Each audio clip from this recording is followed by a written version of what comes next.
Hello, good evening, everyone. Thank you for joining us this evening. My name is Nikita. I am the co-founder and chief creative officer of the Center for Contemporary Folklore. I'm going to be hosting and moderating today's session. Very happy to welcome you all to CCF's first ever webinar, Jal Jangal Jeevan, the theme of which is Indigenous communities and climate justice. Our community and knowledge partners for today are Talk Dharti to Me, a youth-run sustainability publication, whom you'll hear from in just a bit. So, why today, some of you might be asking? To answer this, one has to move continents and go as far back as 1969 to the Santa Barbara Channel in Southern California, where since the late 1800s, offshore oil drilling was very prevalent. On the morning of January 28th, 1969, an accident occurred while another oil rig was being drilled, which led to a major spill of oil and gas on the ocean floor. In response to this, a massive grassroots movement began, and more than 20 million people were mobilized to protest industrial pollution in the United States. Like all major mobilizations ever, this one was also built on solidarities between those protesting ecological damage and the ongoing student protests and anti-war movement in the states. Harnessing these solidarities and uprisings, Earth Day was founded on 22nd April 1970. Today is 22nd April 2026. Now, while all of this was going on in the States in 1970, around the same time in 1970s India, we saw huge local activism and conservation efforts led by indigenous communities, like the pivotal Chipko movement led by women in Uttarakhand. By 1990, Earth Day was a global phenomena, mobilizing around 200 million people in 144 countries, one of which was India. The Earth Day Network India Trust, alongside several grassroots organizations, works with community mobilization to create environmental literacy and awareness, especially through educating the youth. The theme of our webinar isn't necessarily unique then. If you have been active in conservationist spaces, you probably have heard the slogan Jal Jangal Jeevan. 3 words that have now become inseparable from the indigenous communities of India. The phrase was coined by Gond hero Komaram Bhim in the early 20th century. Hailing from Telangana, Bhim's slogan was a clarion call for tribal folks in their fight for their rights over their forests and land. The Gonds claimed a symbiotic relationship with the land and forests that they inhabited. For them, Jal, that is water, Jungle, the forests, and Zameen, the land, were not resources to be extracted for profit, but an inalienable part of their indigenous identity, and thus had to be protected and nurtured. Today, our conversation will explore this relationship and how indigenous practices offer a roadmap for collective climate action. Before we go further, I'll take a moment to locate the Center for Contemporary Folklore and our work in this conversation. So beyond just having a deep relationship with the earth and environment, indigenous communities also have a rich cultural heritage, which is steeped in oral traditions, from folklore and legends to songs and dance and music. This heritage is a testament to our shared humanity and the enduring aspects of the human experience. CCF is a non-profit dedicated to preserving, promoting, and celebrating these rich oral traditions. We view folklore not as an archaic, static element of the past, but a living, evolving part of our present and future. Our approach to the task of preservation is multifaceted, focusing not just on preservation and dissemination, but also on advocacy. We aim to address the limited access to well-documented and inclusive folk resources that we all have. We do this through multiple projects, such as the Indian Folk Archive, which is an ongoing initiative to build a comprehensive and well-organized online repository of Indian folk narratives. The Parrot House podcast, which you just saw a trailer of, brings to light lesser-known folklore from diverse regions of India, merging additional informative context with very engaging storytelling. Then we have our articles and wisdom repository, which are dedicated to explorations of folklore culture and the intersection of tradition with modern life. We feature long form content exploring folklore's interdisciplinary dimensions while also platforming concise, bite sized insights from folklore related topics. You can find all of these resources on our website. And finally, we are extremely pleased to share that we're in the final stages of publishing a collection of environment themed folk tales from each state and union territory of India. Each story is illustrated and accompanied by contextual write ups. Now, before I invite our friends from Talk Dharti to tell us a little bit about their work, I'll just take another quick minute and introduce you to the theme of the evening. Um, this webinar is an attempt to confront the harsh reality that most of us walk unseen through the world. We are unaware of its beauties and wonders, as well as the strange and terrible intensity of the lives that are being lived around us, especially lives of those who have been uprooted from their lands, their forests, and their homes. Despite the several attempts to dismantle their foundations, indigenous communities throughout the world have held their ground, asserting identity, memory, and rights in the face of displacement. These movements have been shaped by many ongoing conversations, and they have shaped many ongoing conversations around equity, sustainability, and inclusive growth. Unfortunately, indigenous voices are not always at the front and center of mainstream conversations, especially ones about environment and ecology. So this webinar is a small attempt by us and Talk Dharti to fill that immense gap. Now, I'd like to invite Kasturi, the managing editor of Talk Dharti, to me to address us. Over to you, Kasturi. Hello, everyone. Thank you, Nikita, for that introduction. And thank you for creating this space here today. Hi, everyone. Today, I actually want to talk about a gap before I dive into what Talk 30 to me does. Think about these two sentences. Sentence one: riverine biodiversity in this region is under severe anthropogenic stress. And sentence two: the river is tired. Same river, same prices, and a completely different relationship to it. The first is from a report, and the second is how a community elder might describe a river. In this language, there is no word for resource because in that language, you don't extract from a relative.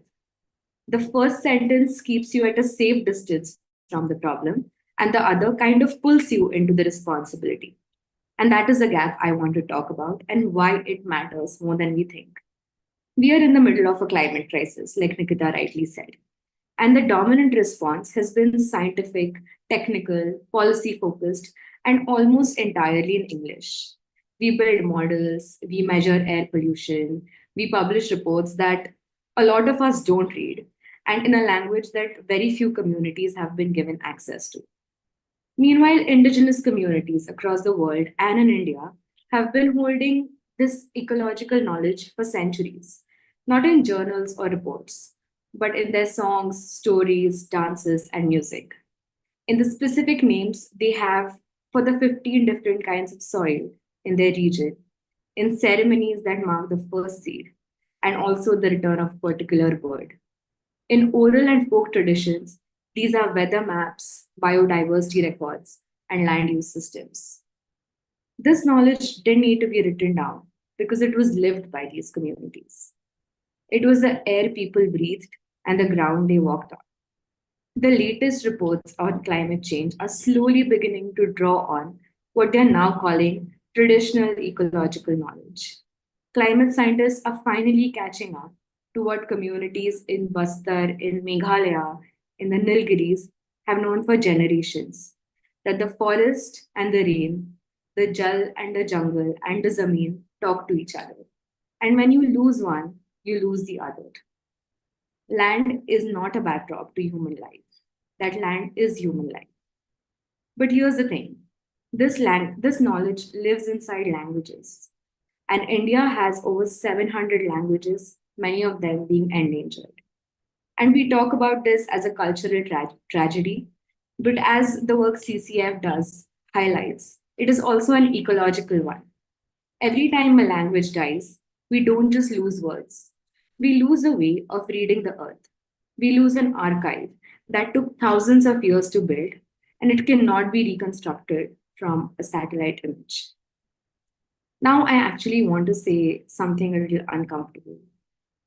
We love to talk about giving Indigenous communities a voice, host events, build platforms, and we say, let them speak.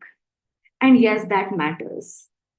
But I think speaking is labor. Resistance is also labor. And in extreme situations, resistance can also mean death. We are actually seeing this right now playing out in Madhya Pradesh with the recent Cheetah Andolan, where local tribal communities are laying down on pyres to raise concerns about displacement for a river linking project in Madhya Pradesh. And they're being displaced for a project that promises development. This whole thing kind of is a reminder that even well intentioned climate and development events can come at a cost. And this cost is almost always borne by the same communities. We keep asking the people who are already carrying the heaviest weight to also carry the weight of explaining it to us. This pattern of watching, of delegating resistance, of treating community voices as content is something that I want all of us here in this room to disrupt. And we can only disrupt it by speaking not over these communities, but alongside them. And critically, by mainly speaking in rooms where they are not present, right? Like the boardrooms, policy meetings, dinner parties, even your group chats. Because allyship at its core is redistribution of labor, of access, of risk. So if you have a platform and you're not using it to speak on climate justice, especially for Indigenous communities, I think that's a choice. And I don't say this to make you feel guilty. I say it as an invitation because the work of climate justice can no longer be a spectator sport, right? There is a role for all of us here, and it requires the willingness to use your voice. And that brings me to the two organizations that have made today's conversation possible. Talk Dharti to Me, which is where I come from, started as a failure, not as a publication that we are known for today. We ran a campaign against Mumbai's Coastal Road project and we lost because people around us didn't have the context to understand what was at stake. And that failure actually taught us something really important, right? That when knowledge is inaccessible, climate action slows down. And it's not because people around you don't care, it's because the conversation was never designed to include them. So we built Talk Dharti to Me, India's first sustainability magazine, to make sustainability feel like it belongs to everyone. We communicate through science, humor, art, community, and culture. Because while climate change is a scientific problem, it is also a cultural one. We deliberately decenter the global north because the most important climate stories are happening in places that have contributed the least to the problem. And those stories deserve to be told with the same urgency. And then there are my wonderful colleagues at the Center for Contemporary Folklore who brought us all here today. CCF, I think, does not just build archives, but they also ensure that these archives are staying accessible for the communities that they come from and also for the wider world. CCF's work is stewardship in its most genuine form, in my opinion. And I think what they deeply understand and what is deeply radical is that the act of preserving a story, a song, is an act of resistance in itself. When you make sure a song, a story survives, something in the land that it describes survives with it. CCF and TDTM are doing this work from different angles, one through folklore and one through sustainability education. But I think we are after the same thing. We believe that stories we tell about the earth shape how we treat it. and we're trying to make sure better stories survive. In a few moments, you'll hear from people who are living and shaping these stories. And together, I hope that you don't just leave with more knowledge and facts, but more urgency to act and speak up. I don't think we are here to save the Indigenous communities. I think we are here to learn from them. So, thank you to the Center for Contemporary Folklore for creating this space, and to every panelist that we're going to hear from soon. And also, thank you to all of you for being here, for listening, and for choosing to care this Earth Day. That's my time. Over to you, Nikita. Thank you. Thank you so much, Kasturi, for those powerful, insightful, and really incisive words. Um, I think now will be a good time to proceed with the discussion. I'm just going to quickly introduce our panelists. Today we have with us Chao Hemajit Phukan, joining us from Assam. He's a climate advocate and an indigenous activist, environmentalist, and a green entrepreneur since 1999. He has been actively engaged with regional and global environmental bodies such as the Youth Empowerment in Climate Action Platform, YECAP. Hemajit brings a nuanced perspective on the relationship between culture, heritage, and environmental conversation. Can't wait to hear from you, Hemajit. We also have Ishika Chakma joining us from Tripura. She's an academic and climate advocate with a multidisciplinary voice that blends activism, poetry, and media. She leads the Youth Climate Impact community of Tripura. And in addition to that, she's also a social media ambassador with the Global Landscape Forum, contributing to global conversations on sustainability and environmental stewardship. Next, we have joining us from Telangana, Ruchit Asha Kamal. Ruchit is a climate and social justice activist and the founder of Climate Front Telangana, the deputy director of Climate Front India. With over 6 years of experience, he has been actively involved in environmental movements across the country, including the Save RA movement in Mumbai, Save Musi in his home city of Hyderabad, Save Aravalis in Rajasthan, and Youth for Himalayas. We also have Radhika Mule joining us from Pune. Radhika is a water researcher with a master's degree in water science policy and management from the University of Oxford.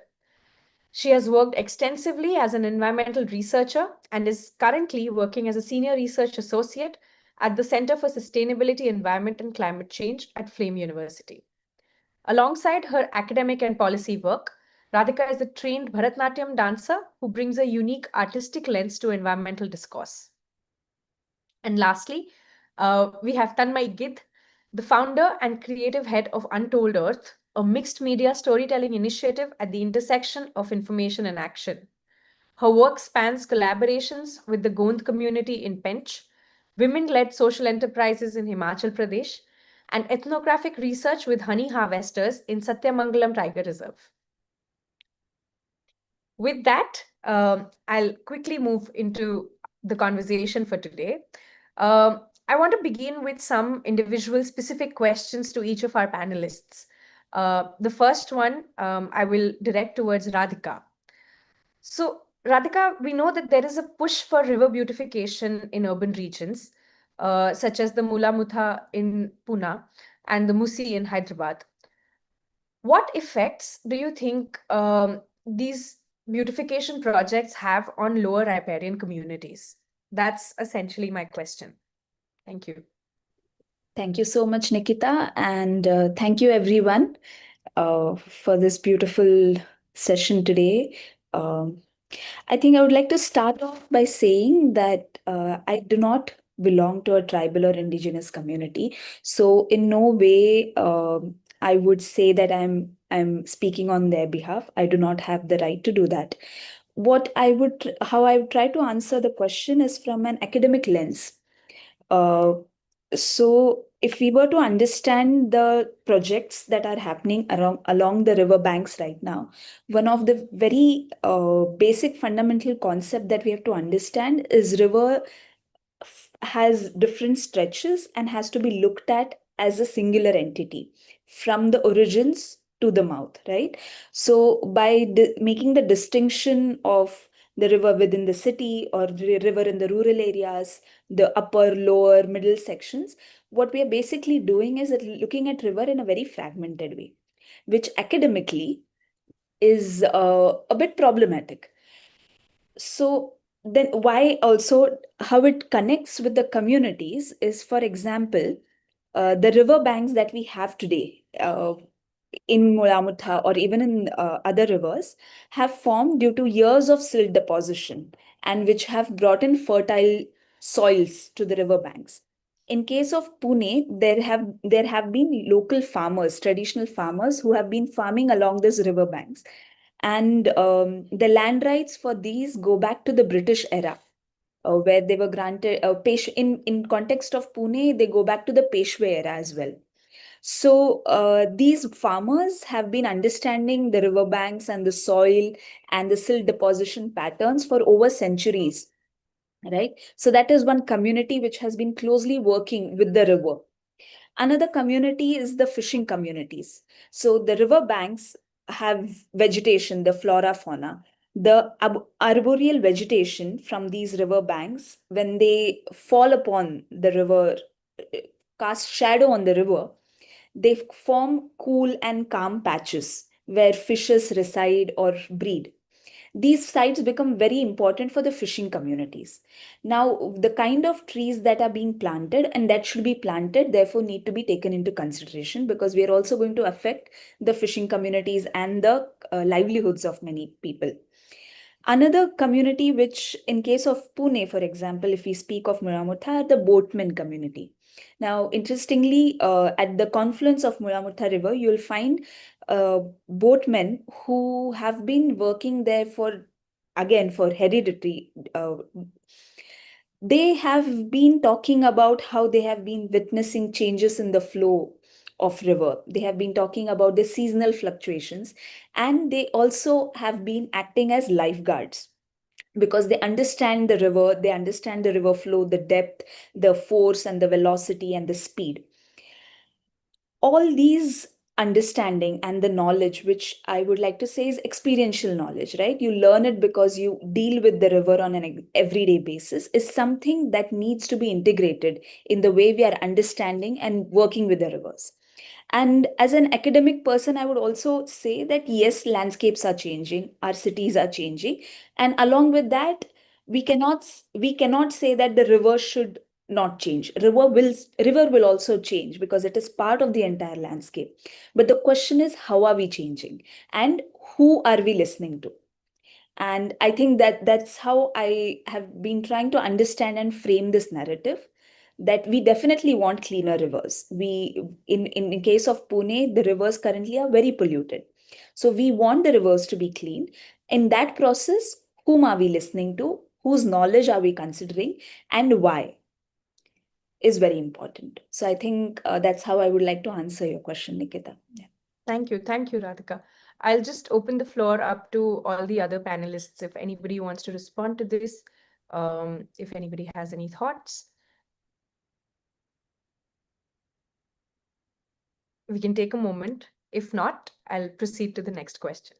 Yes, Yeah, Richard. I think what Radhika had just mentioned in respect to Pune's citizens-led movement has actually been a very big example of how citizens have been proactively trying to talk about rights of the rivers, talk about a lot of science when the government is talking about beautification and uh, all of things that are literally putting makeup on our rivers. I feel Pune's resistance has been a uh, very big example, not just to states like Telangana or to Jammu, but in fact globally also Pune has set an example against, because as per what we have researched when we were working at Musi, is that we didn't find any other movement that was at a large scale, which happened in Pune, that was led by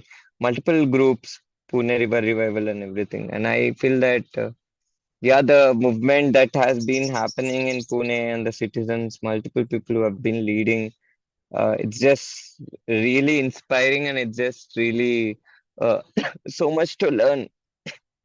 Yeah. Thank you, Ruchit. I'll just take that same strand forward and direct my next question to you, which is about your experience working in grassroots mobilization, especially in the Aravalis and the Musi River in Telangana, like you mentioned. What is the situation in these places, and what do you think are the lessons that broader climate movements can learn from these two spaces specifically, but also from each other in general?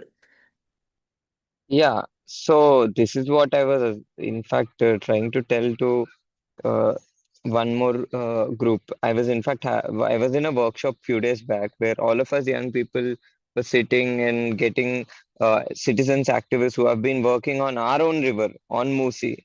The question about riverfront development is not new. The governments have not governments are not talking about riverfronts in Hyderabad, at least for last 2 years. They have been talking about it for more than 28 years now. They are talking about riverfront for last 28 years, and they actually tried to demolish more than 700 people's home in 1998 itself. So we were trying to have a conversation with those activists, and then what we figured out and how the learnings that we got from talking to the activists who have so much immense experience in mobilizing people in large numbers and organizing very structured movements and very powerful movements, is that one thing which is very important, which I feel is not happening in environmental justice movements, is that one is a spirit of social justice, spirit of understanding, that the understanding and defining justice itself is very important. If you look at the term climate justice itself on a global perspective, what is climate justice itself, right? It is very much, it does not the definition itself does not address the affected people in India itself. It does not address, or it does not define the affected sections very clearly. It just talks about a very broad overview. So the point which I'm trying to tell is that one is the overview, or the lens needs to be developed on understanding or looking at any environmental injustice from the social justice perspective, from the justice perspective, from the citizen itself perspective. That is very important. I feel there is so much exclusion, and there is so much farness between people talking about environment and people who are actually affected due to environmental injustice. I feel that spirit needs to be built. And the second thing, for us to build any movement, or for anyone to build any movement, I feel observation is very important. Observation of the people that are affected, observation of the stakeholders that are affected, observation of stakeholders, how their life looks, how they are surviving, and what are their issues. Understanding that, and then addressing or communicating things in that way, that will lead to a larger uh, movement, mass movement, or grassroots movement is what I feel.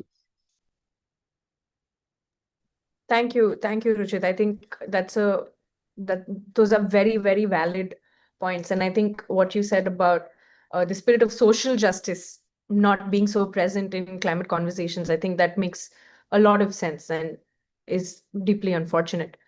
Um, Moving on, I would address my next question to Himajit.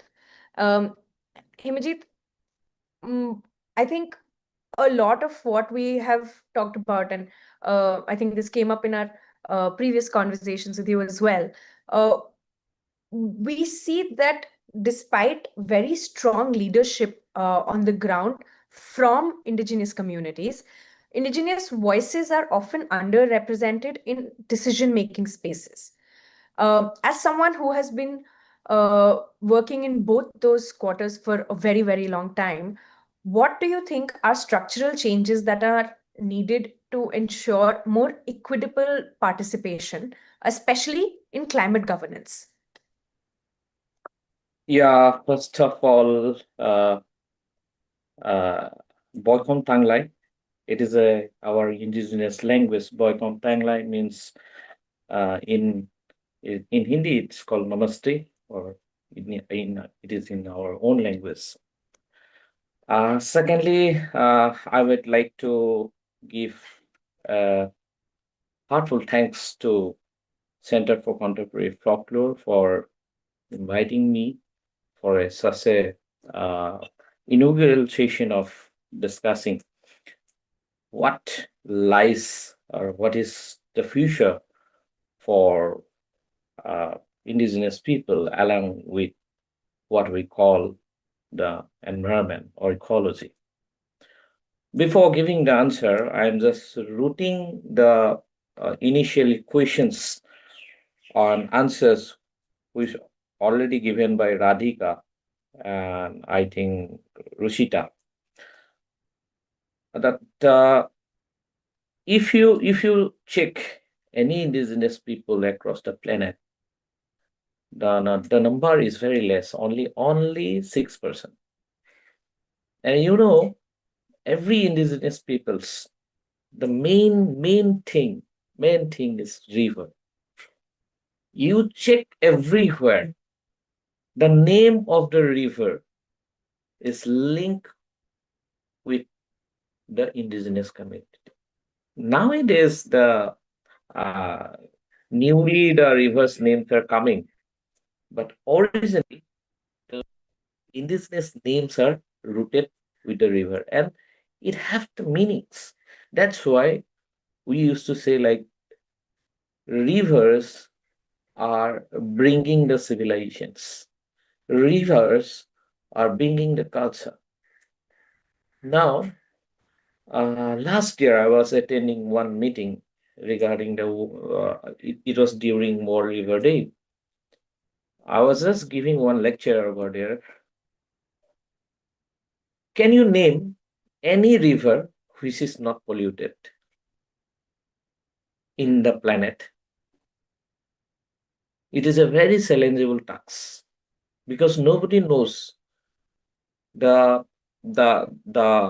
smallest imaginary particles of microplastics. So those things is not only polluting the river, but also polluting the indigenous people's cultures. Those peoples depend upon the river. Now, if we go to in the study of forest, we used to say the canopy, that there are tiers of canopies. For me, in the science, people used to say there are 5 types of canopy. But during my work from 2019, especially in Dihing Patkai, Dihing is a river, Patkai is a hill. Both the word related to our indigenous community. The name of the meaning of the Dihing is we call the holy water, Patkai to worship the chicken to our ancestors. This is the meaning. You can find easily the Patkai Hills. If you check in Northeast map, you will find it. Dihing, you will find it. Now the thing is that, according to me, there are 7 canopy. Because we have to remind that there's life below water, what we call SDG 14, life below water. Life below water, there are 2 lives. What we already discussed about the flora and fauna. There are lives of fish. Along with fish, there are animals also, because those especially the whales or other mammals are termed as animals. They are not fish. So under the water, we have fish as well as animal. And underwater, we have grass, trees, plants, everything. So according to my work, my thoughts, there are 2 another canopies. And our lives, whether it is the fishing community or as Radhika mentioned about the boat making community, across the planet, not only especially in Goa or Pune or everywhere. If you go to the Papua New Guinea, same thing, New Zealand, same thing, Australia, same thing, everywhere. Those communities' lives depend upon there. Now, why they are fishing? As Radhika mentioned, the origin of river. The river are definitely from somewhere. It have to be a origin. And if you search the origin, especially in the glaciers in Antarctica, you'll find that it is a glaciers are the origin.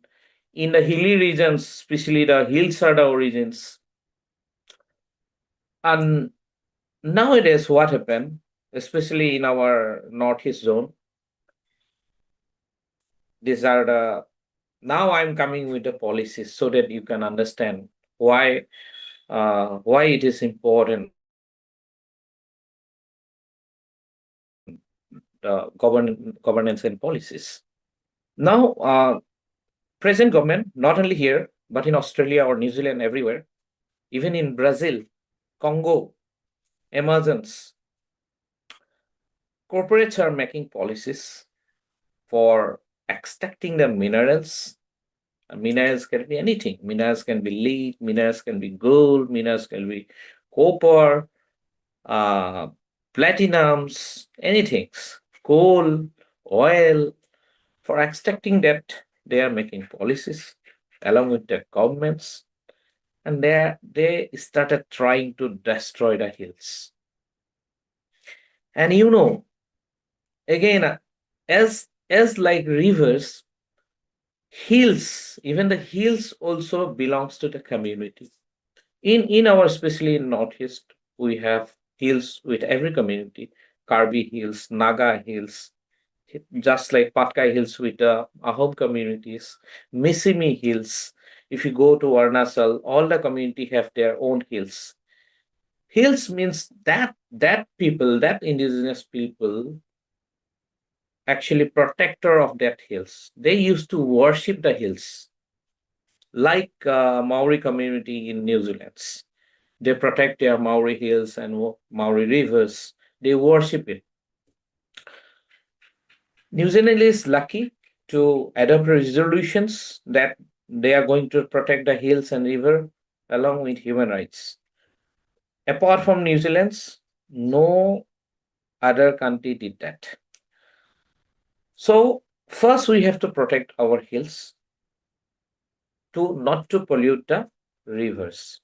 Otherwise, in the low-lying areas, community will be disturbed, then life below water will be disturbed. Not only that, even the birds also disturbed because the migratory birds, they are traveling from Siberia and other part of this Asia to especially to northeast. Not only northeast, but in the region of Nilgiri, in the region of Silka Lake, Orissa, even in Kashmir, everywhere. They used to travel like 1,000 miles, 2,000, 3,000 miles for having their foods. But if we pollute our rivers, pollute our wetlands, lakes, it will not only destroy, we are not destroying the species of life below the water, but we are also disturbing the birds also, migratory birds also. And those migratory birds have a life cycle. They came here, they used to stay for, some birds used to stay for 4 months, 5 months, 6 months.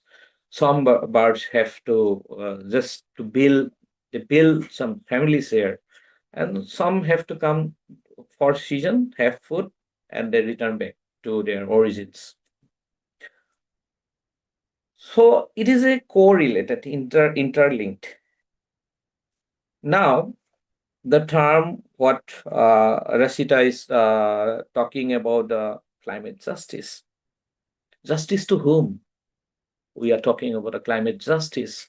We are making policies. Where we are making policies?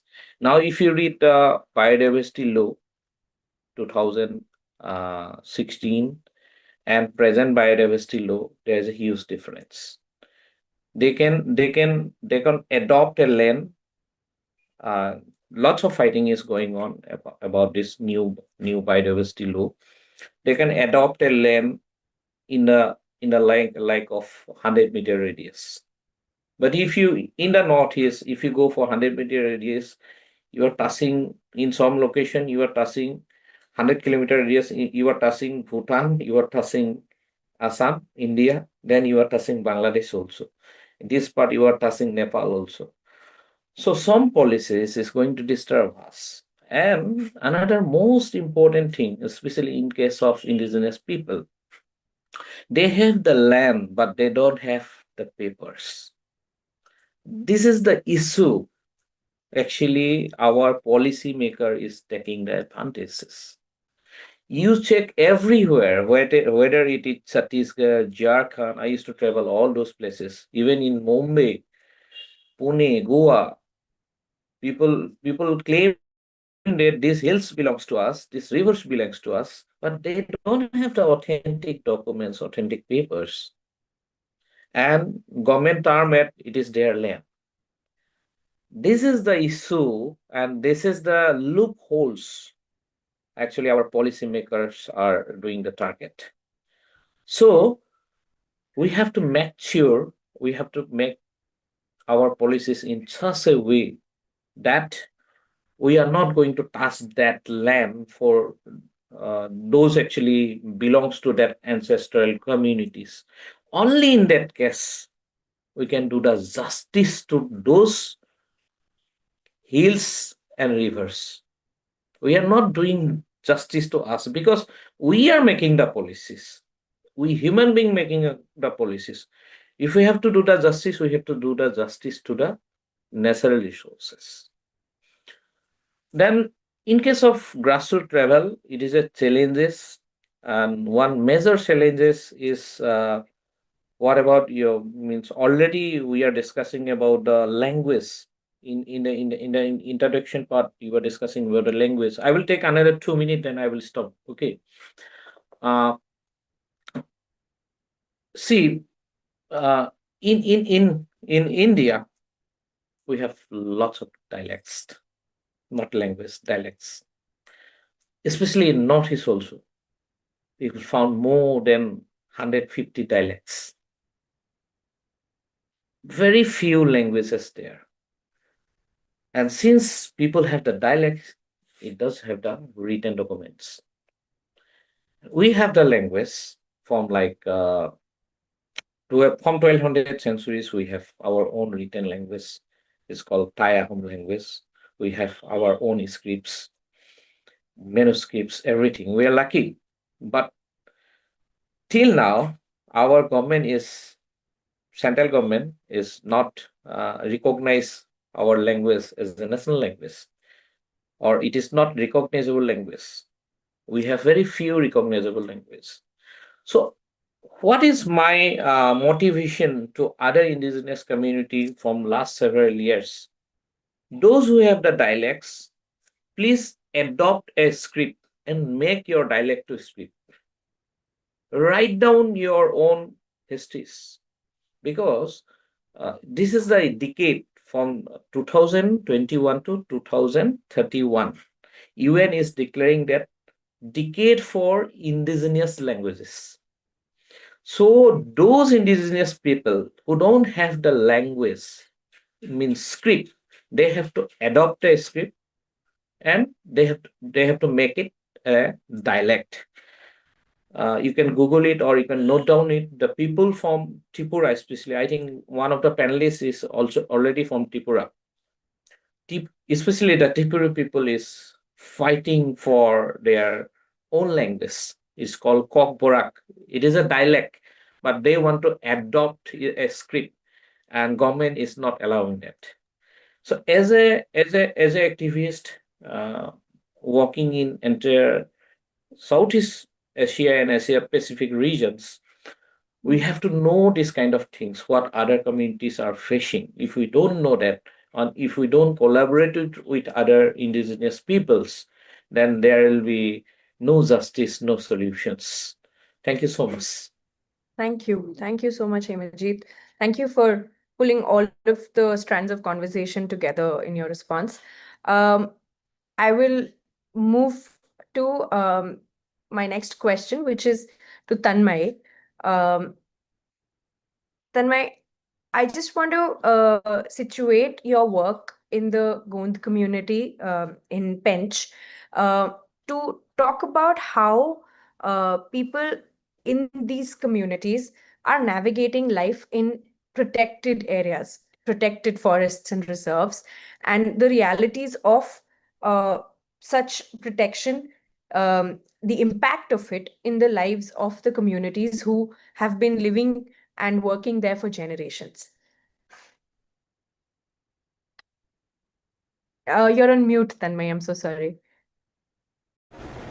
Sorry. Yeah, saying thank you for that question. And so far, it's just been so nice to listen to everybody else on the panel and so insightful. Just to set a little bit of context for my work in Pench, I was working in Pench in the pre-COVID time up to like mid-2020.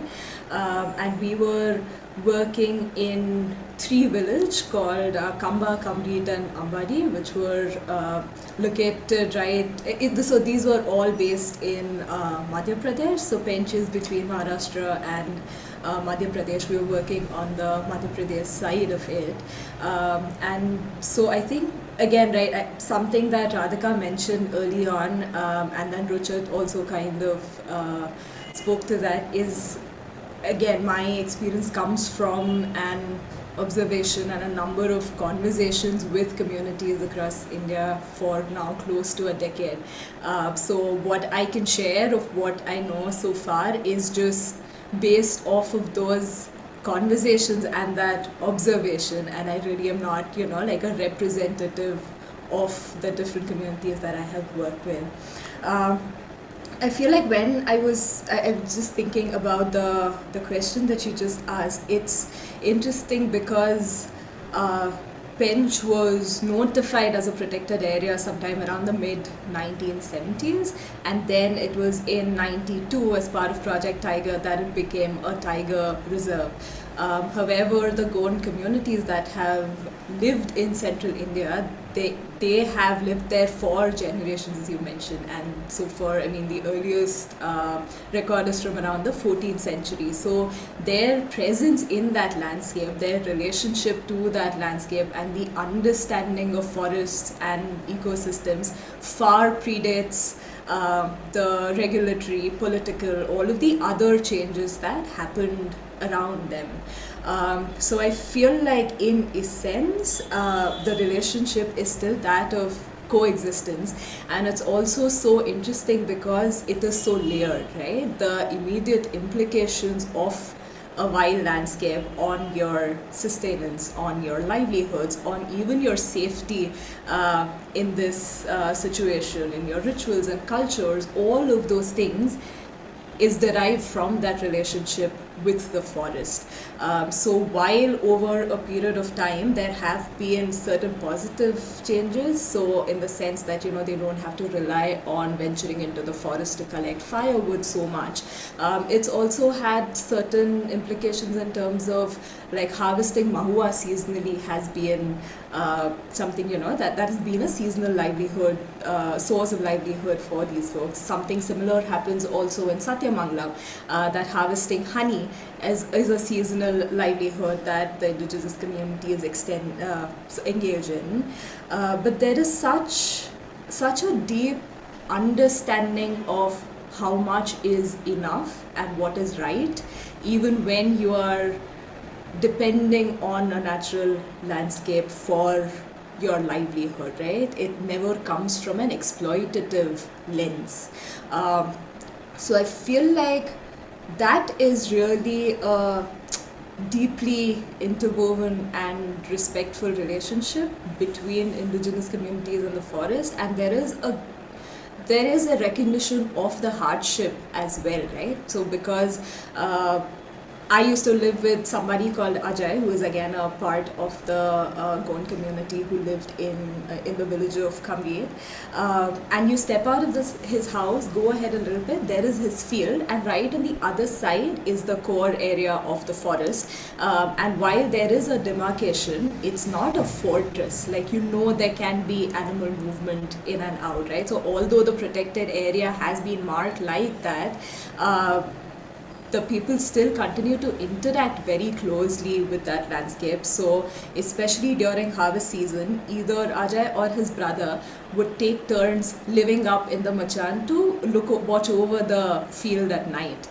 So it is, just because it is now being declared as a protected area, hasn't changed that reality, that their survival is still impacted by, or, you know, like their field and livelihood is still, it's hanging in this balance of the movement of wildlife and how they are interacting with the environment. And so there are definitely hardships in that kind of a setting, but there is a deep understanding of and also a lot of reverence for the forest.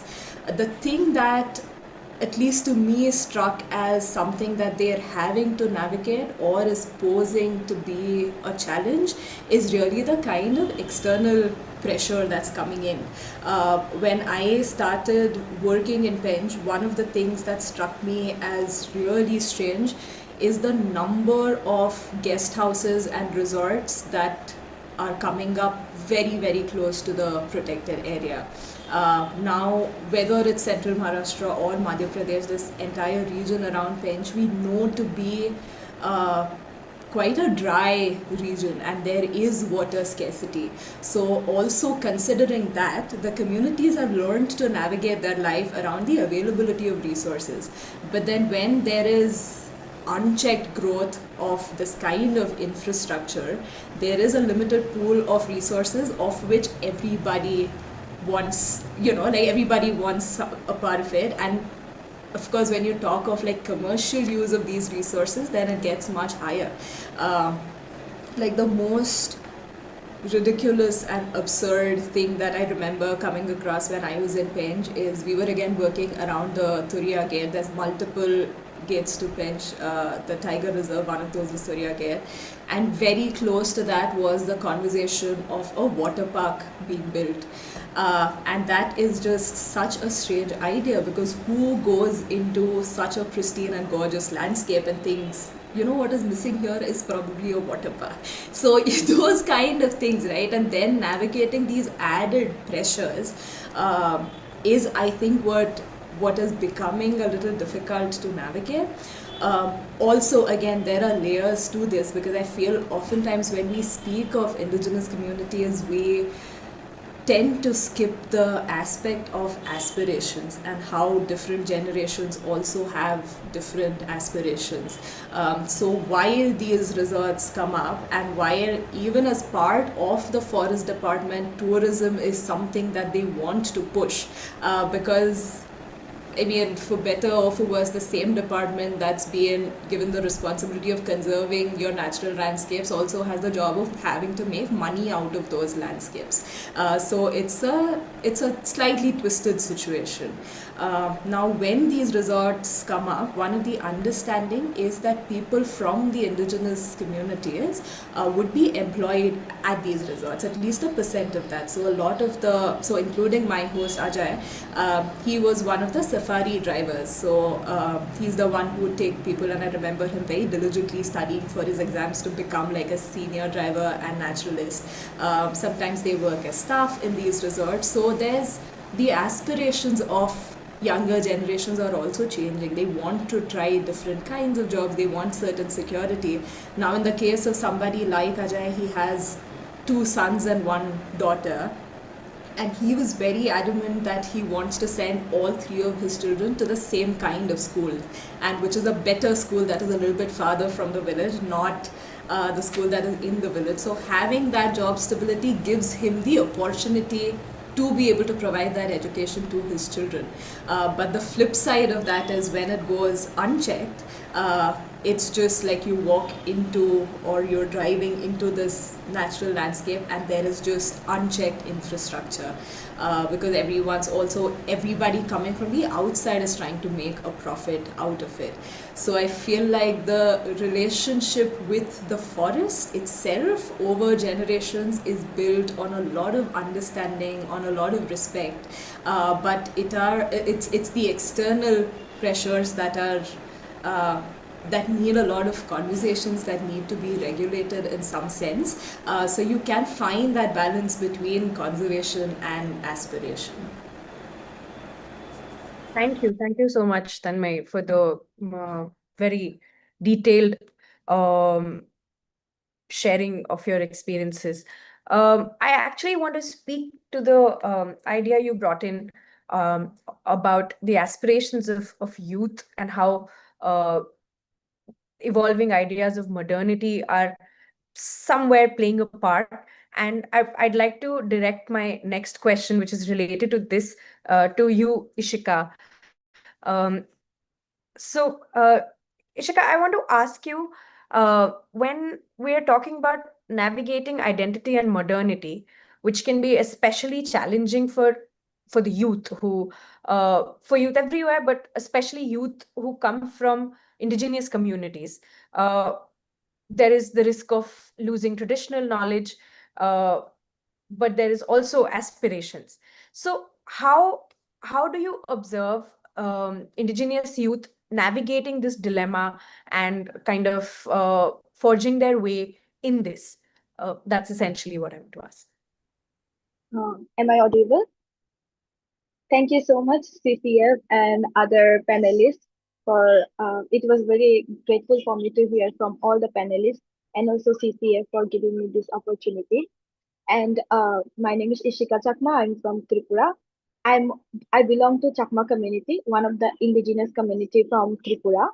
As Sir Himajit also he told about the language in Tripura. It is true about the Kokrok language that they are fighting for the script as they want to adopt the Roman script as Kokrok language doesn't have a script. So that's one of the part of the context I wanted to give. So yeah, when it comes to traditional knowledge, as I come from indigenous community, I have seen our ancestors, they have a very good traditional knowledge about harvesting, sustainability, water conservation, and also ecological sustainability, along with reciprocal, like give and take with the nature. Then, and in this generation, when modernity, we call it modernity, with lots of advanced science and technologies, the youth that we are taking education, we are mostly focused on digital education or more about Western education or Indian education. But however, we are getting like we are not studying, we are not getting to study more about the traditional knowledges that our ancestor had before. So eventually, it draws a line between the identity of the youth. We ask question like, did our ancestor how they live before? Does it really like is it necessary for us to follow the same thing? But now coming to this situation, how we are having climate change, and now everyone is saying that the indigenous communities, the practices they have done before, it is sustainable. So I feel like the youth, we are like as a youth, I feel like it is very much important for us to bring those knowledges back, those traditional knowledges that our ancestors have pa- passed down before, especially before it was they have lived through it, or they have passed down all those knowledges through orally. We don't have any documentation also. And now someone who is from this 21st century and seeing this era where everything uh, like passed down through more like storytelling, as youths are mostly consumed with reels and more of short videos. And also what I realize is that like those I'm a content creator in Instagram. There what I do, I usually try to bring out make some videos which are which we have like some sustainable practices, like we eat food in banana leaves, and those things I demonstrate and I show in Instagram. And through this way, I'm somehow passing down those knowledge that I have learned from my ancestors. And that also, I'm also not fully aware of how they have used before, because living in this modern life, and it is very much difficult for us to follow the previous uh, how our ancestor had passed down before. So now the youth has to come, like, as what I feel like, even though the modernity we are living right now in this generation, it is very much essential for everyone, including the youth and the other people, our millennial generations and everyone, to like to bring in uh, this traditional knowledge even in the education system. It should be included in the education system so that everyone can learn it and pass it down. Thank you. Thank you so much, Ishika. Uh, Before we move ahead with the general questions we have for all the panelists, I would just like to open the floor up again. If anybody wants to respond to questions that were posed to the other panelists, I mean, we can just talk about your thoughts on all the things that we have discussed so far. Yes, Radhika. I just wanted to come back to the conversation about in traditional communities, I would not say indigenous communities, in a city like Pune, right? And Tanmay and Ishika have been speaking about the aspirations. So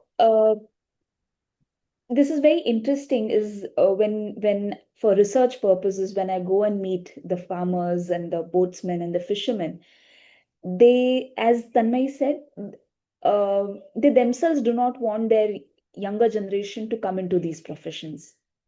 Uh, because the concept of modernity and the concept of development has changed for everyone.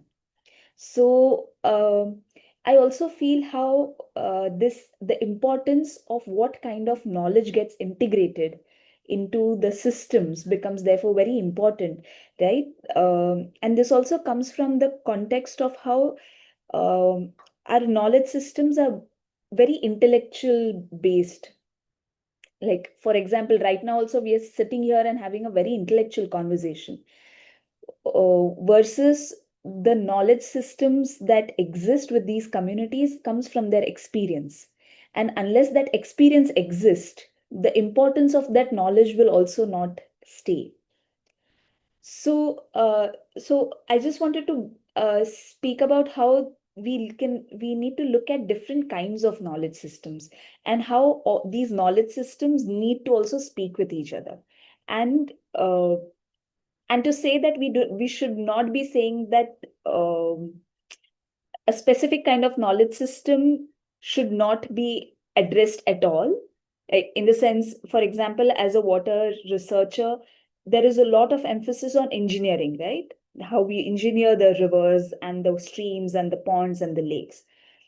If you look back at the history of how rivers have been managed, we have been engineering them since centuries. The term of engineering is new, but the way they have been managed has been engineering, right? So that will be there. The engineering aspect will be there in the way we manage. Alongside it, can we have the experiential knowledge placed together? I think that's where we need to have a conversation. But we fail sometimes to say that both of these things need to be balanced. We sometimes do make an error of choosing one or the other. And I think as researchers, I'll speak for myself, our job is to make sure that they speak with each other and not exclude one or the other. Yeah, I just wanted to highlight that. Yeah. Thank you, Radhika. I think that's a very, very relevant point. And what you said about intellectual and experiential knowledge is being placed together, I think, is something that demands attention. Would anybody else like to respond to all the other things that we've discussed so far? Ruchit, Himajit, anybody? Tanmay? Yeah, it's very interesting what actually just now Radhika mentioned about the research things and um, from the reverse perspective. There was a film in Assam. It was got a national award made by Zahno Barua. Just I'm giving one story, very small story from the film. There's a boatman, and that boatman used to earn like uh, 50 paisa, 25 paisa, sometime 75 paisa, 1 rupees for crossing the rivers. He used to cross the people. Then after seeing that boatman in that village, another people also adopt that livelihood. Apart from fishing, okay, we can uh, try to that uh, for passing or crossing the river in a boat can be a profession.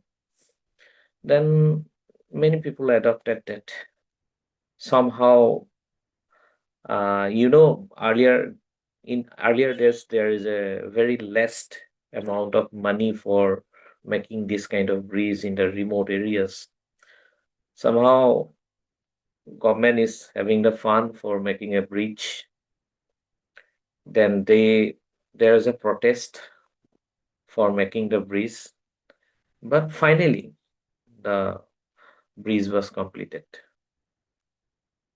There's a two-way of communications. The grandchild of the old man who is actually founder of that boat, who is actually passing the boat, the grandchild was dancing in front of his grandfather. There's a new bridge. We can cross the bridge anytime. But the grandfather was crying. There's a two story. One communication might be affecting the indigenous culture, indigenous traditions. Now, we need also both. We need also bridges. But at what cost?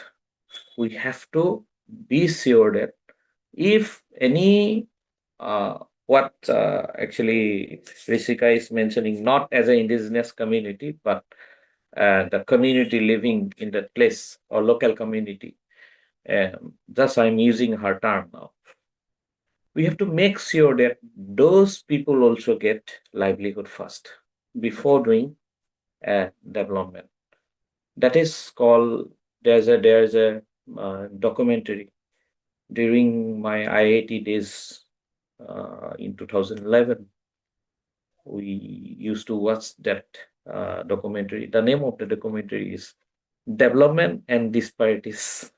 One side there is a development and one side there is a disparities. So development at what cost? Now, at that moment, film is finished and it got the Oscar and all. But what is the next part?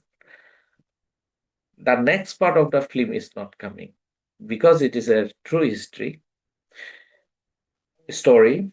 Especially in Assam and Northeast, since it's a low-lying area of entire Himalayan region, and Bangladesh is full of sediment. Bangladesh is forming full of sediments from the Himalayas. These another low-lying areas.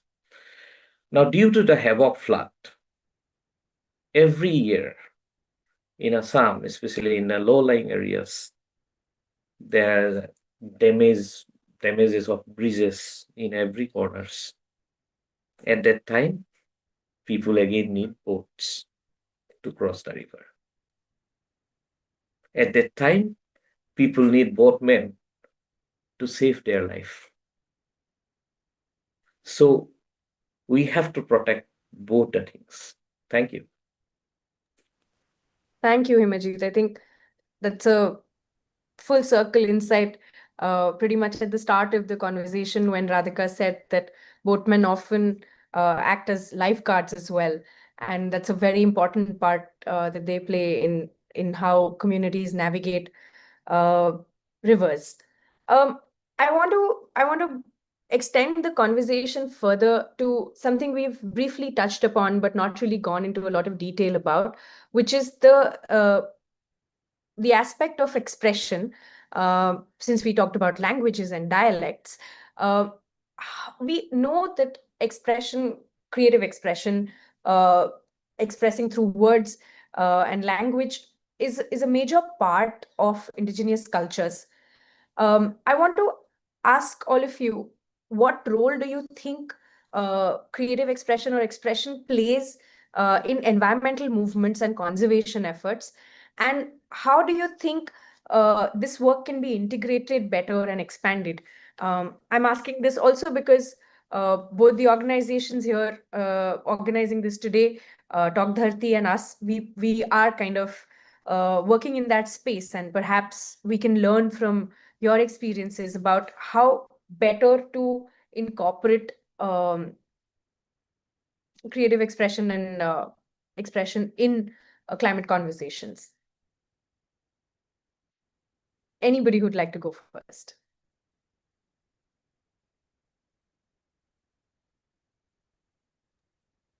Yeah. Okay. So can you hear me? Yes, yes, yes. Yes. So what I wanted to share in respect to your question is that people from the soil, their conversations and their work or their interactions itself are very creative. To the people who are not from the soil, people who work with the soil, people who are daily surviving in soil, walking with the soil, their conversations, their language itself is uh, very what do you call it is with culture, right? Our sisters who work in the fields, they basically sing every day while they go for plowing or any other thing, while they put that nowadays everything is rice. Nowadays everywhere there's only paddy, but even for paddy cultivation or any other thing, there is song that is involved. There is multiple kinds of cultural forms that are involved, which is obviously present. And what I've observed and noticed in our space also in Telangana especially is that song is a very important form of expression that has been existing. I don't know if he is very popular, Gaddar. I don't know if you've heard his name. Gaddar is a very popular people's artist. He is known as like one of the important icon. He's known like Paul Rapson of Asia. He was that influential. So like people like that have been seeing their impact very closely, trying to navigate and emergence of people like Gaddar or emergence of any other emergence of in fact that culture in total in my state in Telangana where every expression is with song, every political question is with song, every incident that happens, there will be a song that will be made independently by people. I feel the seeds for that to happen is coming from the larger the larger population. Masses travel with song, masses interact by song, masses talk with song. So that's why I feel these forms are there, but I feel is that we need to dig as much deep as possible. I often feel that there is a standardization also, no? Standardization of what is culture, what is not. Standardization of what is song, what is not. No, I feel that is a very big, that is a very political, that is driven and built by the political systems that have been existing, be it feudalism, be it other systems that have been ruling the territory for last many years. I feel those systems have created such kind of space and such kind of perceptions very strongly that the one that is having gold the person who is wearing gold and singing, that only is song, that only is culture. But that is a stolen culture, and that I strongly assert that it's what we see in mainstream is a stolen culture, and I want to assert it very clearly.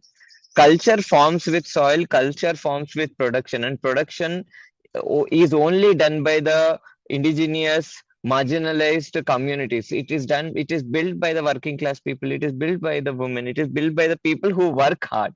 So I feel the if we want to understand or if we want to analyze more on or about culture, if we want to analyze more on folklore and folk art forms or any other thing, I think we need to go much more into the remote areas, much more into the places where people are working, where there is sweat. There we will find more culture. There we will find more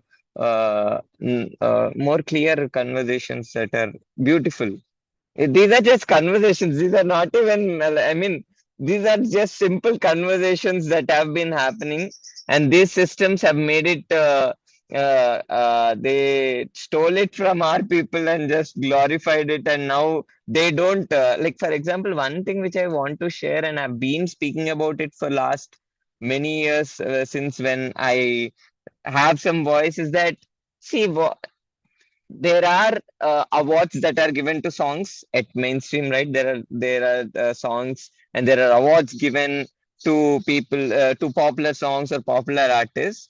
But why if you look at the internet also, the songs that have most views are not the mainstream songs that are made by some film industry or made by some other industry.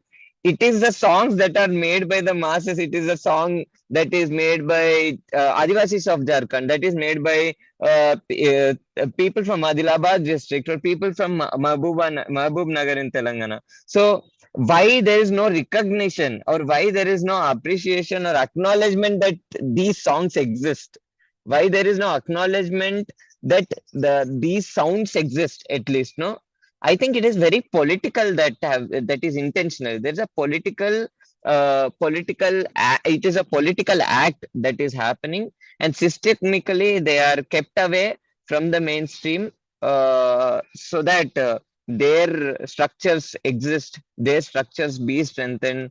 And if the people's indigenous cultures come out, if cultures of the masses come out, then their voices will be the most loudest, no, in the mainstream channels also. I mean, these are very much very big discussions which need a huge amount of time.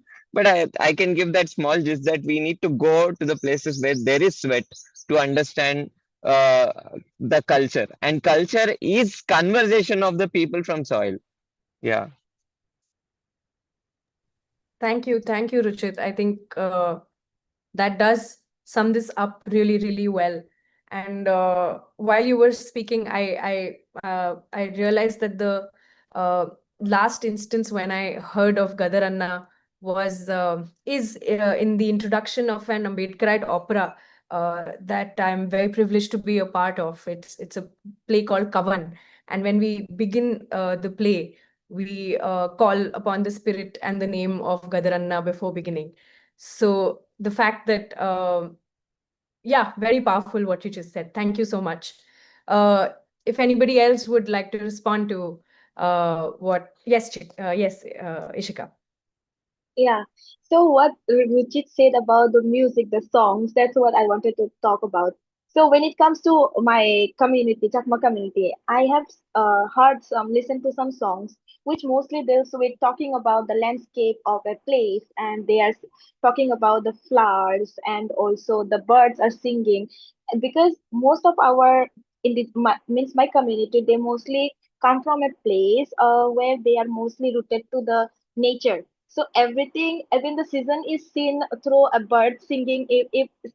If spring is coming, they will listen to a music to like a bird is singing. Oh, so spring is coming. So even if the wind changes, then they know the another season is coming. Through that, so there are some songs that expresses how we are bound to this nature, how we are bound to this landscape. Then so it those songs were produced back in maybe in early 2000s or like early 2000s, something like that. Then there was a shift, there was a gap. There was nobody who talked about the culture and all. There was no conversation as such. But right now, what I have seen within the Gen Z is that Instagram is playing, especially social media, is playing a huge role. Everyone is talking about culture now. I can see a movement in my own community. The youth, what they're doing, it became a trend now. Like we had recently had a festival called Biju. There, everyone is playing those, putting those music which had been produced back in 2000. They're playing those music in their songs, in their reels, and they're trying to analyze and understand how our community had been so close to the river, because in between there was a ship that uh, so there is this called full visu, that is flower offering to the goddess, river goddess. It's more like paying a tribute to the river who gives us fish, food, and like literally like life giver. So, but in between, the narrative has changed it to that you, instead of offering, you have to release the flowers. So eventually, it is turning into, it is polluting the river eventually, because flowers will eventually flowers, and they started using plastic plates, and they started throwing all those plates and releasing those flowers in the river. Then eventually, it's been just last year, since last year there was an artist who came up with an idea. He made a drawing that you should be offering the flowers, not releasing the flowers. That's how he made it, and it became a movement. Now everyone is following, and everyone is making reel out of it. Everyone is like sharing those reels and making a drawing out of it and making t-shirts, and it's a way of expressing and protecting the nature as well as culture. So that's what I wanted to say. Thank you. Thank you for sharing, Ishika. I think, Ruchit, you've got your hand up. Please. Yeah. I just wanted to add two more things is that, see, when we say culture, that it is very important to distinct what is culture of the mainstream and what is culture about which we all are talking and about which I was specifically trying to quote again and again. No? So, in respect to that, the culture of mainstream is the culture that commodifies or that basically tries to objectify some sections, no, that basically tries to, like, if you look at the mainstream culture or which where the feudal lords or where the authoritarian kings, autocratic kings have been trying to establish and move it on forward, there that culture basically tries to objectify women. That culture basically tries to demonize masses, no.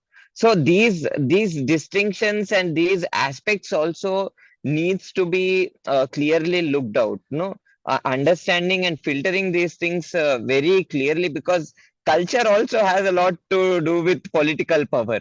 No, what we see today, what masses follow today, or what masses view as culture today is, we can see it because of there has been a political battle behind it. See, even Ashoka Chakra right now, being a symbol of anti-caste movements in India, there has been a very big political struggle that has been happening, no. So every symbol that we see, every culture that we see right now in the ground or in the mainstream, it has a lot to do with politics, and I feel it is very important that understanding all aspects of politics and all aspects of vulnerable sections is also very important, and differentiate what is the culture of the power and what is the culture of the masses of the working class. Yeah. Absolutely, Ruchit. I think this is something that uh, we we have to agree upon, in the sense that culture isn't just produced in silos. It is a product of the lived experiences of the masses, and there is clear politics as to what is understood as culture and what is left out of conversations about culture. I think Himajit has got his hand up. We'll just move to Himajit now. Yeah, I really want to add something with what Isika and Risita is mentioning about music's When I used to go to give lecture in any university and colleges or other places, I used to sing songs. I used to sing songs those are related with the indigenous communities or local communities. Those songs are passed down from like thousand and thousand years. Musics, songs mention about the flowers, mention about the birds or animals are the base of local and indigenous communities. If you go to any indigenous community, you will show designs in their handlooms and textiles, whether it is flower or sometimes leaf, sometimes birds, or sometimes animals. In case of me, you can see everything is there: birds, animals, leaf. So we used to carry as a symbol representing the nature. Uh, I would like to give few examples because without giving example, these thoughts are not valid. If you go to Jharkhand and Chhattisgarh, if you look their homes, they used to do the designs. Even in West Bengals, even the fishermen communities also used to do design. What we call for common understanding, just like we do design in the like festival time, they they're kind of lifetime designs. Just like Simfo community use tea farm, Taya home we use five species of animals. All the animals from river, animal from land, animal from means eagle, like who is actually flying, amphibians, and other species. These are the representations. Like other community, there's Naga people, especially in Northeast, they use hornbill as a symbol of love, as a symbol of their representations. Both Nagaland and Arunachal also using Methun, and uh, just like Bhutan is using different thing, yak. Even in Nepal, indigenous communities are using different representation of animals and plants. And we have like Isika and what Rosita is saying, we have songs during when we are doing cultivation of paddy, harvesting of paddy, during eating the time of new rice, and we have songs like giving examples. Just we used to call bari tamul pan, meaning we have to plant ereka nuts. Gohalit Goro means in the cattle house there should be a cow. Pukurit mast, there should be a feast in the pond. These are the songs always it's bring the culture, also the economy to the real people. So songs is not as simplified. It is a very digging. What Rosita is saying was saying that we have to dig it.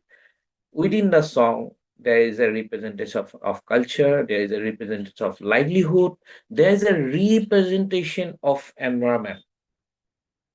Mm, there's a I was reading one book. The name of the book is Language in Globalization. It's a very good book. Uh, they're talking about the Papua New Guinea. In Papua New Guinea, what happened? Every year, 5,000 language lost. Not language, dialect lost. And new 5,000 dialects are born. In between that, there is a loss of environment. In Hawaii also, same situations. What happened? A community, somehow one corporate house cut down all the trees. Somehow, after cutting down all the trees, suddenly a species of bird is missing from that zone. Finally, after doing several decades of research, they come to know that those trees are host plane for those birds for building the nest. Especially birds or butterfly, they select a host plant for making their new life cycles. That is why this indigenous knowledge is very essential. Whether in textiles, what this is hand wave, whether what design we are doing, what flower we are making, all are from nature. So we are not only tying with in our neck, but we are also representing the nature for protection of nature. I especially agree with that. What Isika's thoughts to making reels or making using the science and technology to revisiting our old folk cultural folk songs. And that's how what Rosita is mentioning about to giving limelight. It will definitely give the limelight to those folk singers or folk cultures to give a platform. And as a youth, if we mobilize or if we adopt that, then I'm definitely sure there will be a win-win situation, just like what we call in United Nations, united we grow, alone we fall.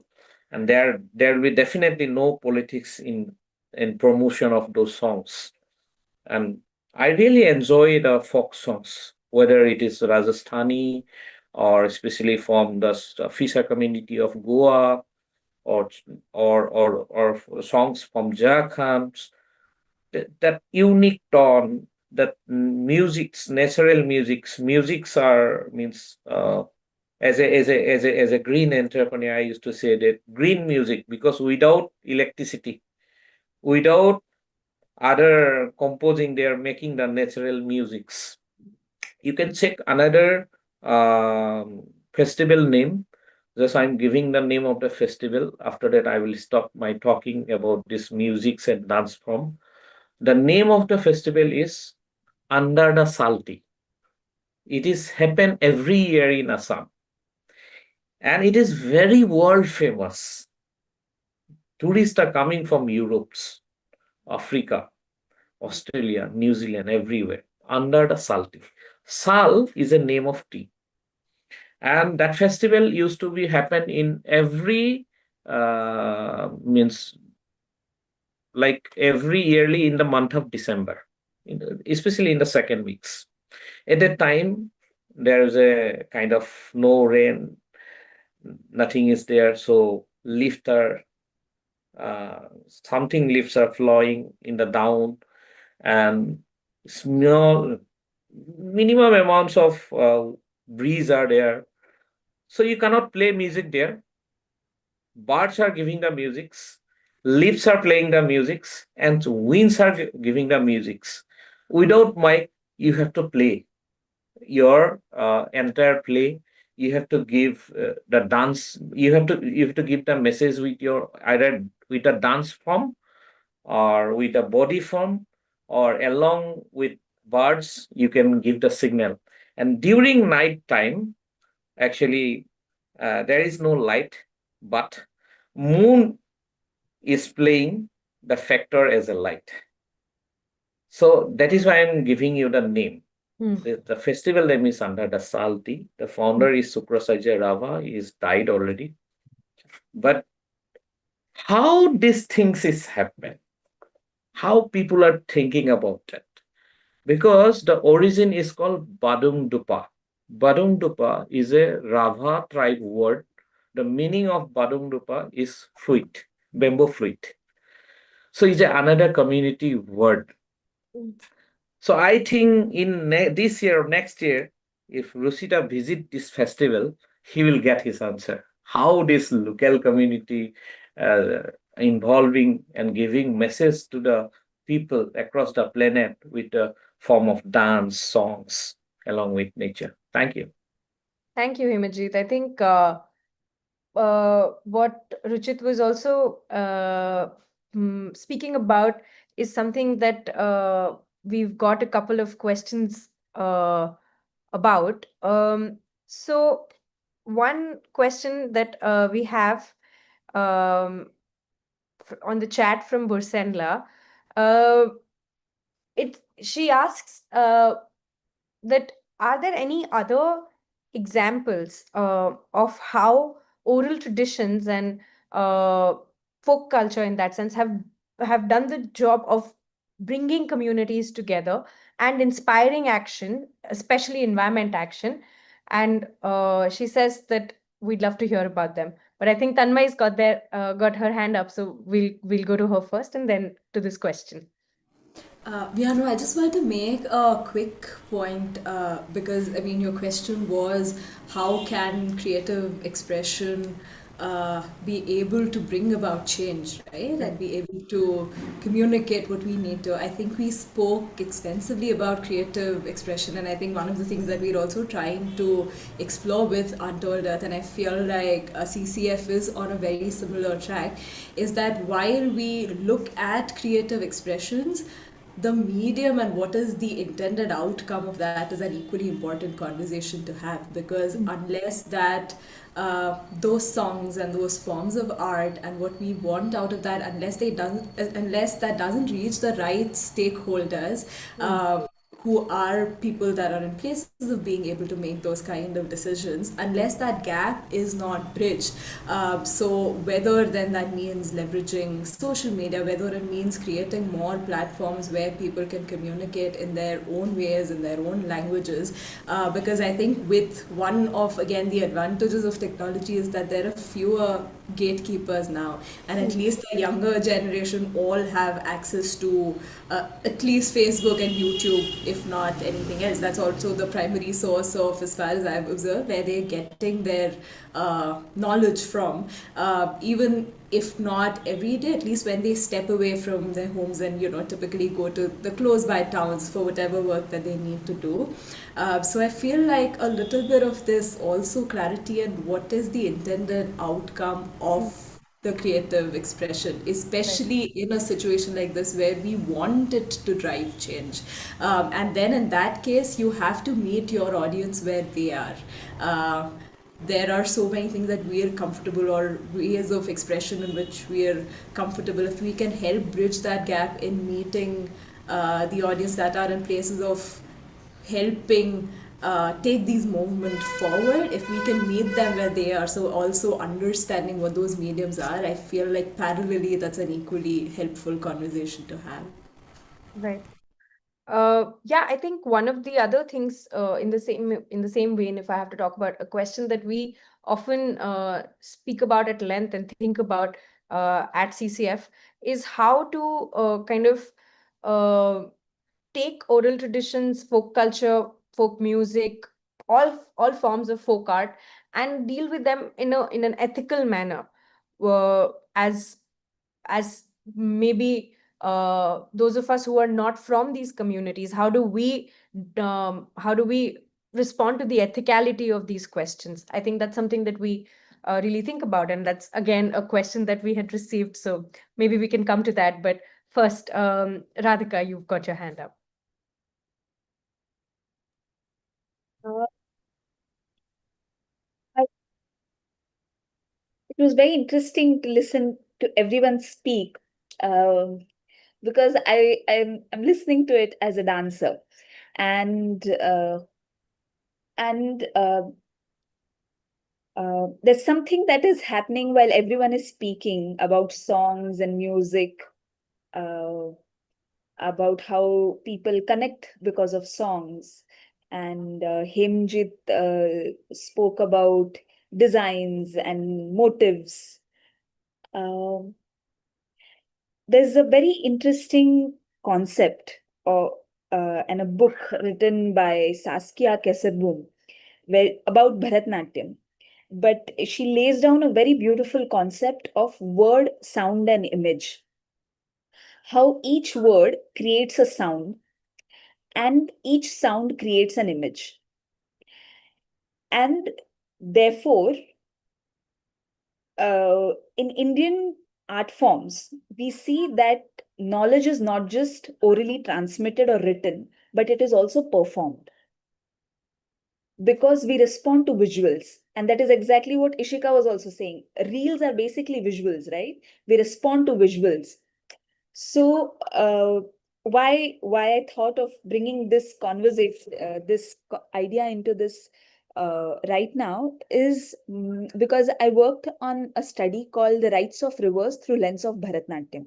So as we all know that there is a growing dialogue around looking at rivers and nature as a living entity. And in India, this narrative became popular in 2017 after the Uttarakhand High Court case, which declared that Ganga and Yamuna are living entities. Unfortunately, due to many technical issues of how do you even address Ganga as a living entity, how do you represent river as a living entity in the court, and then who speaks for the river, who doesn't speak for the river, and issue of guardianship, who gets to speak in the sense of which community represents the river in the court. Because of all these technicalities, the court ruling was stalled. But what made me interestingly think is, apart from the technicalities of the legal framework of how can a river speak, should the river speak, and things like that, what was very interesting is many conversations around this idea of rights of rivers were going back to the inability of us as human beings to even understand that rivers can have an agency and a voice, right? And at the same time, parallelly, I was trying to work with a dance choreography in Bharatanatyam, where I'm showing a river to be angry and joyful. And it was very interesting to see that when the set of people come to watch a dance performance and see that, oh, river is angry, sad, that it's appreciated, celebrated. But the same dialogue or the same wording that a river is angry becomes very irrational and impractical in a legal and academic discourse. So there's something very interesting happening in these two different knowledge systems, because I might be a bit tangent over here, but I'm trying to connect it, is that the songs, the designs, the stories, the folklore, they're talking about nature as living entity. But unfortunately, that message is not getting translated into policy or advocacy or research or legal discourse, because there is this different lens in which knowledge is perceived. And what probably is happening, what we're doing in the folklores, in dance forms and folk music, is there's a very interesting concept of anthropomorphism, where what we're doing is we are anthropomorphing. We are looking at nature like human being, right? So when we say that the bird is speaking or the tree is speaking, we are morphing the tree as to being equal to a human being.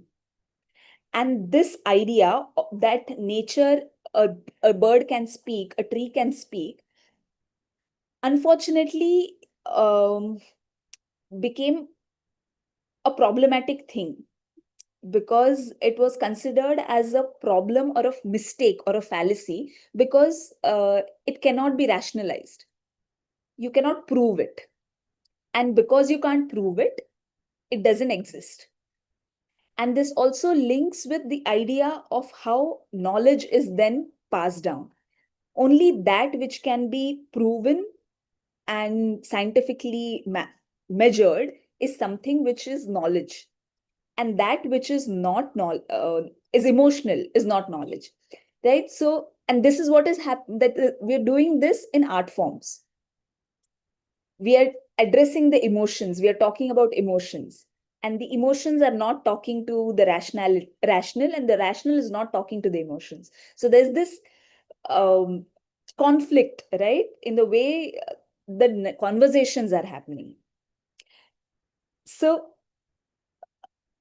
this, and this also connects with indigenous communities in a way that the idea of anthropomorphism got labeled as a mistake because it became associated with pagan traditions and indigenous communities, and looking at it as superstitious or blind faith. So we are seeing a systemic way in which knowledge of one tradition and knowledge of a different tradition are then in conflict with each other. So if we understand this this conflict, right? I think we will be able to use art forms much better in what we are trying to communicate, because uh, I know this might be a lot of jargon and lot of uh, things, but I think this is something that is missing in the way we communicate and speak with policymakers and decision makers. That I can't go into a, a, a, a conversation with a policymaker and say, hey, you know what the tree is speaking. I need to speak the language in which the policy is designed. Right. Right. So in that case, then, so I think this is something that we see, we understand, we reflect, like everyone has been speaking about how we have to feel the sweat and we have to experience it. But how do we translate that experience? Because we're talking about emotionality. We're talking about when we say a river is angry, we're talking about emotionality of the river. How do we convey that emotionality in an academic and legal and discourse, right? There has to be a bridge. And I think we need to address that. We need to we need to learn how to speak about it. Right. Yeah. Thank you so much. Thank you so much, Radhika. I feel like I will. We're running short on time now, and I will complicate our lives in this discussion if I bring in the aspect of gender here, because in our work at CCF, we have often encountered that um, narratives, folk narratives of women, folk narratives of folk narratives from a queer perspective are often in the same vein, not considered, or not given the same amount of weight. And there is again what Ruchit said. There is a politics to it. There is a politics even in this domain of what is considered knowledge, what is considered art, what is considered folk or more folk than the other. So very, very enriching this conversation is. I think we'll take one last question, and then we'll quickly go into wrapping up the session. There was yeah, the same question that I asked from Bursenla about examples of where oral traditions may have brought communities together and inspired action for the environment. And if everybody can pitch in and share a few, I think that would be a good note to end the conversation on. I'll just read the question out once. Bursenla asks, building on what Ishika and Radhika and now some of the other speakers as well have said, are there any other examples where oral traditions have brought communities together or inspired action for the environment? If yes, would love to hear them. Ruchit, yeah.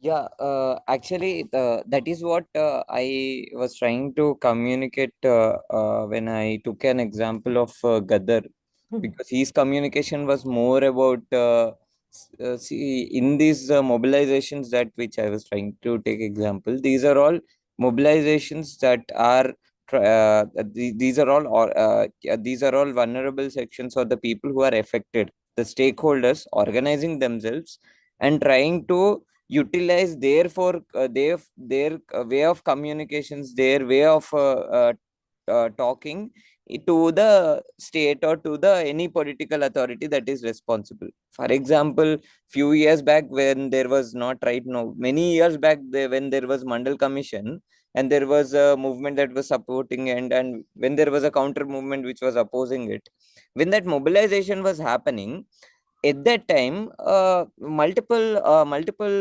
social sections organized themselves and they tried to communicate in a league, they did try to communicate in a manner where where they were talking about policy, criticizing policy in their language with the legal framework. But coming in respect to, is there any example for us where there is a environmental mobilization for the last few years or older than that or right now? Yes, there is. In fact, I am member of Climate Front Telangana, and one of the important reasons why we were able to build Save the Amagundam forest, or after that, when we were trying to work on HCU forest, I know most of you might have heard about it, University of Hyderabad and the deforestation that was happening about it. When we were trying to work with the student union, the most important thing which was disseminating, or which was actually mobilizing people, was a song in our Damagundam struggle, where we were trying to talk about 2,900 acres of forest. We tried to curate a festival. It was a little cultural festival, and we tried to utilize that as a resistance. And in that cultural festival, we tried to make song, and we tried to, so that pulled a lot of people. And we have a big list of we have a big list of songs that have been independently created by a lot of cultural artists from the ground, who are talking about forests. And there is no it is talking points. It is talking about points like, what will happen to the farmer if there is a deforestation? What will happen to the water that is getting that the forest is a catchment area? So it is asking important questions, but through the way that in which people usually talk at the ground, right? They talk like their conversations are very free, their conversations are rhythmic. So uh, so that's what I was trying to tell. There are examples. In fact, you can like we at Save Mosi movement, this Sunday we are organizing a music event. Last year in September, at during the last global climate strike, we tried to organize a social and ecological justice musical event, where we got a lot of artists, and we had mobilized more than 400 youth across the city. Police tried to stop us. They tried to create obstacle and not let us perform, not let the artists perform. But we did it, and we did it at a mass level. So there are multiple examples, and we strongly believe that cultural resistance is the most important thing, where we need to work at forefront. And for us, though, it is the first step which we are taking, educating ourselves, and then using culture as a method to educate the stakeholders. Then the organizing is the later part. So there are examples, HU Forest, Damagundam Forest, even at the Save Mosi movement right now. If you look at our work, most of the times we are singing songs. Most of the times we have Duffly. Like even now I have Duffly. We are doing this only. So it's like that. Thank you. Thank you so much, Ruchit, for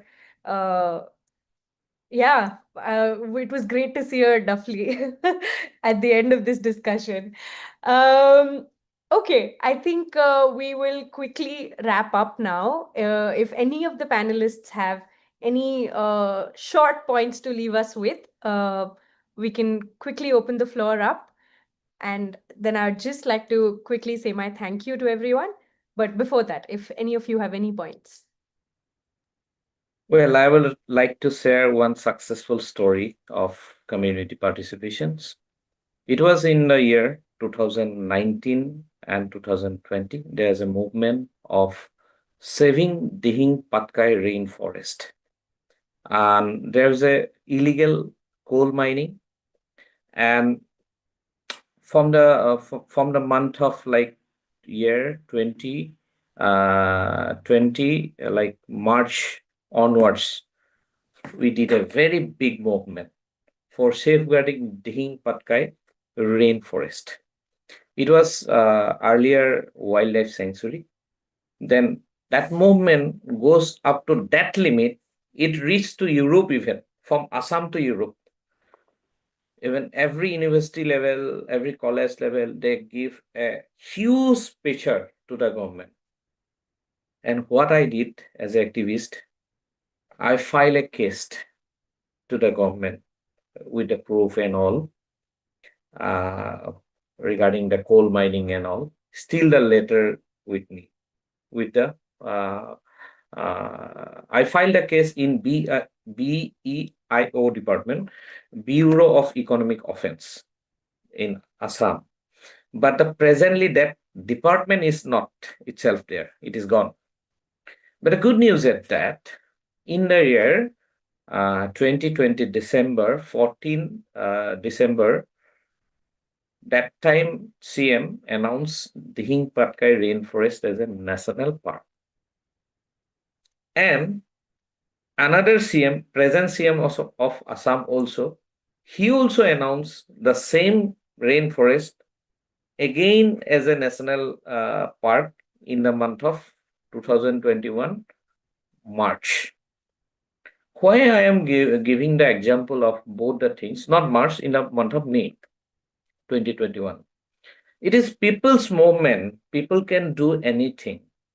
It is the hashtag which was running in Twitter, Facebook, everywhere. So the present generation can use social media as a very good tool. And we are getting support from many countries and also across our entire country. We are getting lots of support. I am getting lots of call from several environmental activists. I'm getting call from Ladakh, even from the Supreme Court advocates. So it's a good movement. Now, presently, we are our present movement is going on in the place of Arunachal Pradesh for two reasons. One is for them, so that it is not affecting the local or indigenous communities as well as low-lying areas. Another is in Assam. Presently, we are doing the movement against the alien species. This is palm oil, which is already destroying Malaysia, Indonesia, and some part of Australia, because this is the biodiversity hotspot zone 5. So since today is Earth Day, and even the Earth Day message is very good. Our power, our planet. We can use our power to protect everyone's forest, demands, or land, or even the rivers. So let's unite it together with a mission, with a vision, our planet, our power and our planet.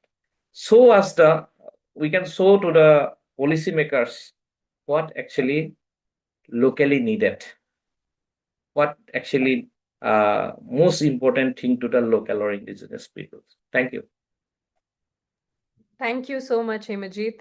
And on that note, I would like to draw this conversation to a close.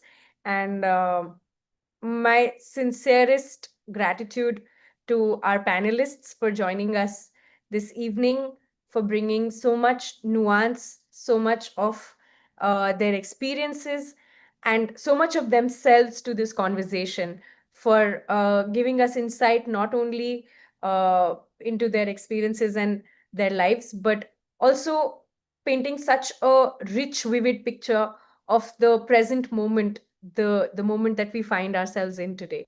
So thank you so much, Himajit, Tanmay, Radhika, Ishika, Ruchit. Very, very grateful that you all joined us to open our webinar sessions with us. Big thank you also to Kasturi and the team at Talk Dharti to Me for being a part of this evening and for co-facilitating with us. That's it from us. Thank you to all the audience members who joined. We hope to see you again in our forthcoming sessions. And thank you once again. Please have a wonderful evening. Can you have a photograph, group photo? I'm assuming people from our team have already taken photographs, which they'll share with you, but let's take one in this moment as well. If everybody can just turn on their cameras for a quick second, we'll take a photo.